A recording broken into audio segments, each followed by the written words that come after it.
मैं बोलूँ चालू चालू करते हैं? ठीक है, ओके। हेलो बच्चों, स्वागत है आपका फिर से हमारी क्लास 10 की सीरीज में। तो अब हम करने वाला है क्वेश्चन नंबर 1 एक्सरसाइज 1.2 का, जिसमें हमें क्या प्रूफ करना है, आप अच्छे से पढ़ो। Prove that under root 5 is irrational number, है ना बेटा। तो under root 5 irrational number proof करना है ना। अब अंडर रूट 5 इरेशनल नंबर ये कैसे पता लगता है? Because it is non terminating non repeating, या तो ना तो टर्मिनेट होता है नहीं ये रिपीट होता है, इसलिए इसको कौन सा नंबर कहा जाता है? इरेशनल नंबर कहा जाता है। इतना समझ में आ गया होगा, ठीक है। अब इसको प्रूफ करने की एक मेथड है पूरी, उस मेथड को फॉलो करते हुए चलना है और इस पूरे को क्या प्रूफ करना है? Irrational number.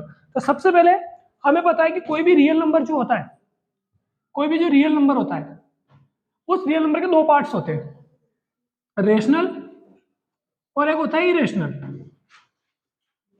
कोई भी रियल नंबर दो कैटेगरी में डिवाइड हो जाता है, रेशनल और इरेशनल। हम क्या करेंगे, इस नंबर को एज्यूम करके क्या चलेंगे? रेशनल। हम मान के चलेंगे नंबर क्या है? रेशनल नंबर है। जब हम इसको रेशनल मानेंगे, वही जो हम मान रहे हैं उसी को हम इसको लास्ट में जाते जाते गलत बता देंगे, रॉन्ग प्रूफ कर देंगे। तो जब वो अगर नंबर रेशनल नहीं है तो अब वो कौन सी कैटेगरी में आ जाएगा? ऑटोमेटिकली इरेशनल में आ जाएगा। तो हमें करना क्या है?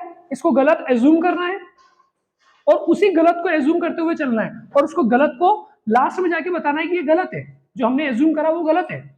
अगर वो गलत है तो ऑटोमेटिकली क्या हो जाएगा? इरेशनल नंबर हो जाएगा। तो ये पूरा इसका प्रोसीजर है। तो सबसे पहले हम इसको क्या लेट करेंगे? Rational number. क्या लिखेंगे? हमने मान के चलना है कि let assume that under root 5 is rational number. ये पहली लाइन हो गई। इसका आपको नंबर मिलता है 1.5, इतनी लाइन लिखने का, ठीक। अब कोई भी जो रेशनल नंबर्स होता है, आपको आपने पढ़ा होगा क्लास 9th में भी, उसको p बाई क्यू के फॉर्म में लिख सकते हैं, फ्रैक्शन के फॉर्म में लिख सकते हैं। तो हम क्या मान के चल रहे हैं कि अगर ये रेशनल है तो इसके इक्वल में क्या होगा बेटा? p by Q. p by Q भी हो सकता है, a बाई b भी मान सकते हैं, कोई फर्क नहीं पड़ता यहाँ पे क्या मान रहे हैं आप, ठीक। अब यहाँ पे लिखना है अपने को p एंड q आर को प्राइम, आर को प्राइम। अब को प्राइम का मतलब क्या होता है? ये नंबर तो है, कोई भी ये दो नंबर है, रेशनल नंबर किसके इक्वल में? पी बाई क्यू के इक्वल में। पी एंड क्यू क्या है? को प्राइम नंबर है। को प्राइम नंबर का मतलब क्या होता है? ऐसे नंबर जिनका कॉमन फैक्टर 1 के अलावा कोई और ना हो।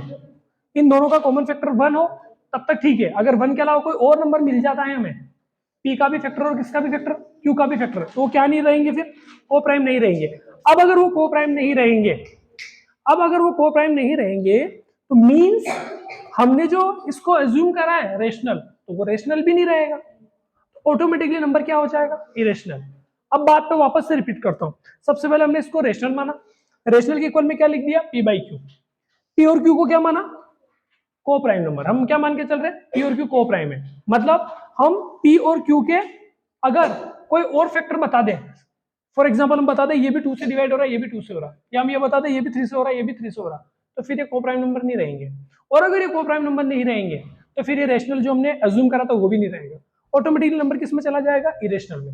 मेरी इस बात को अच्छे से समझना पड़ेगा, याद रखना पड़ेगा, तभी इस टाइप के क्वेश्चन कर पाएंगे, ठीक है।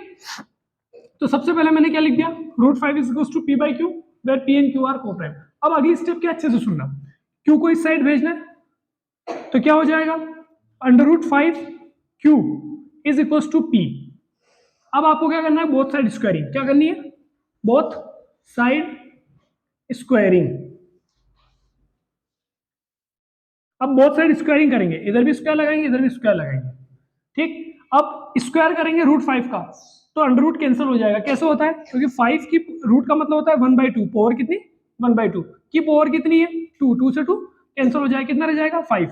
अब यहाँ पे फिर बच्चे एक जगह कंफ्यूज हो जाते हैं, जैसे मैं यहाँ पे क्यू स्क्वायर लिखूँ तो बच्चे बोलते हैं कि सर आपने 2 इसके साथ लिख तो दिया था। बेटा ये जो 2 है ये रूट 5 के साथ भी है, और ये जो 2 है किसके भी साथ है? क्यू के साथ भी है, तो क्यू के साथ तो हमें लिखना पड़ेगा इज इक्वल टू, क्योंकि मल्टीप्लाई में पी का स्क्वायर। अब आपका यहां तक का अगर इतना क्वेश्चन करते हैं तो हाफ मार्क्स, और इसका आपको हाफ मार्क्स और मिलता है, यानी कि आपके 1 मार्क्स कंप्लीट हो जाता है यहाँ पे। अब इस क्वेश्चन में अब हम अभी अभी जैसा मैंने कहा था कि पी और क्यू का को प्राइम माना है ना, मतलब इसका 1 के अलावा फैक्टर नहीं होना चाहिए। अब देखो आप थोड़ा सोचो, ये 5 यहां से मल्टीप्लाई से कहां जाएगा? डिवाइड में। किसको डिवाइड करेगा? पी स्क्वायर को। मतलब हमें ये समझ में आ रहा है कि कहीं ना कहीं पी किससे डिवाइड हो सकता है? 5 से डिवाइड हो सकता है, यानी कि होगा ही होगा। अगर वो 5 से डिवाइड हो रहा है, अगर मैं ऐसा कैसा किसके लिए भी बता दूं कि क्यू भी किससे हो रहा है? 5 से डिवाइड हो रहा है, अगर ये का ये अगर मैं बता दूं, अगर ये चीज मैं बता दूं कि पी भी 5 से डिवाइड हो रहा है, क्यू भी किससे डिवाइड हो रहा है 5 से, तो फिर ये कोप्राइम नंबर नहीं रहेंगे, और कोप्राइम नहीं रहेंगे तो ये रेशनल भी नहीं रहेंगे, और ऑटोमेटिकली किसमें चले जाएंगे, इरेशनल में। यही बात मैं बार बार रिपीट कर रहा हूँ, आपको याद रखनी है। अब देखो 5 अगर इसके डिवाइड में जाएगा तो हमें पता है कि कहीं ना कहीं डिवाइड करेगा, क्योंकि क्यू पी भी एक कोई नंबर है, तो हम क्या लिखेंगे कि P square is divisible by 5। P square किससे डिविजिबल होगा 5 से। अब आपकी एक फंडामेंटल थ्योरम है इसी एक्सरसाइज में कि अगर कोई किसी नंबर का स्क्वायर किसी डिजिट से डिवाइड होता है, क्या कहा मैंने, किसी नंबर का स्क्वायर किसी डिजिट से डिवाइड होता है, तो वो नंबर भी, वो पी भी इज ऑल्सो डिविजिबल बाय 5। किससे भी डिवाइड होगा 5 से। तो हमने क्या बता दिया, पी किससे डिवाइडेड है 5 से। यहाँ पे इक्वेशन नंबर क्या दे देनी है 1। अब हमें यहाँ पे क्या लिखना है, पी किससे डिवाइडेड है 5 से। तो अब हमें क्या लिखना पड़ेगा यहाँ पे, p इज इक्वल टू 5, क्योंकि p किससे डिवाइडेड है 5 से डिवाइडेड है। तो हमें क्या लिखना है, p इज इक्वल टू 5। अब यहाँ पे एक c कांस्टेंट मान लेना है, c इज कांस्टेंट, इससे कोई फर्क नहीं पड़ता हमारे क्वेश्चन में। c हम मान लो 1 है, तो कोई फर्क पड़ेगा क्या, नहीं पड़ेगा। तो c एक हमारा कांस्टेंट है, ठीक है। अब वापस अगेन यहां से स्टेप चलेगी बोथ साइड स्क्वायरिंग। क्या करना है, बोथ साइड स्क्वायरिंग। तो जैसे दोनों तरफ स्क्वायर करेंगे तो इधर पी स्क्वायर, इधर 5c का होल स्क्वायर, तो P square is equal to 5 का स्क्वायर कितना होता है 25 c स्क्वायर। अब आप देखो अच्छे से कि क्या पी स्क्वायर की वैल्यू हमारे पास है क्या कहीं, यस।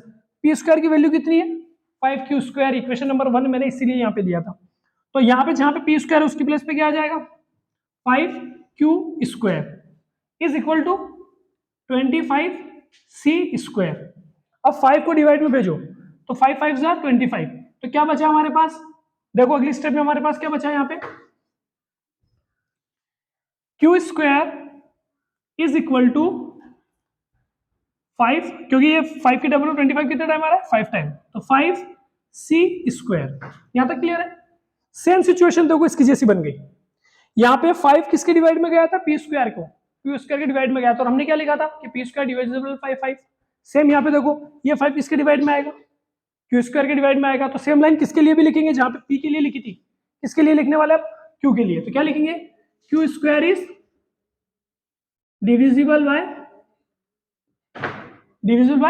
5। उसी प्रकार केवल क्यू भी किससे डिविजिबल होगा, Q is also divisible by 5। यहां तक क्लियर है, क्लियर है। क्या हो गया इस क्वेश्चन में, क्या थे ये दोनों पी और क्यू क्या थे को प्राइम, मतलब इसका फैक्टर 1 के अलावा कोई और नहीं आना चाहिए था। हमने दोनों को किससे डिवाइड करवा दिया, इसको भी 5 से करवा दिया, उसको भी 5 से करवा दिया, मतलब अब ये को प्राइम नहीं है। अब अगर ये को प्राइम नहीं है तो ये हमारे जो हमने एज्यूम करा था इसको रेशनल, वो भी नहीं है, ठीक। अगर ये रेशनल नहीं है तो ऑटोमेटिकली क्या हो गया इरेशनल। अब लास्ट में ये तो हो गया हमारा आंसर। अब लिखना कैसे लास्ट में, वो लाइन देख लो जिसका हमें मिलता है हाफ मार्क्स या 1 मार्क्स के आसपास मिलता है लगभग।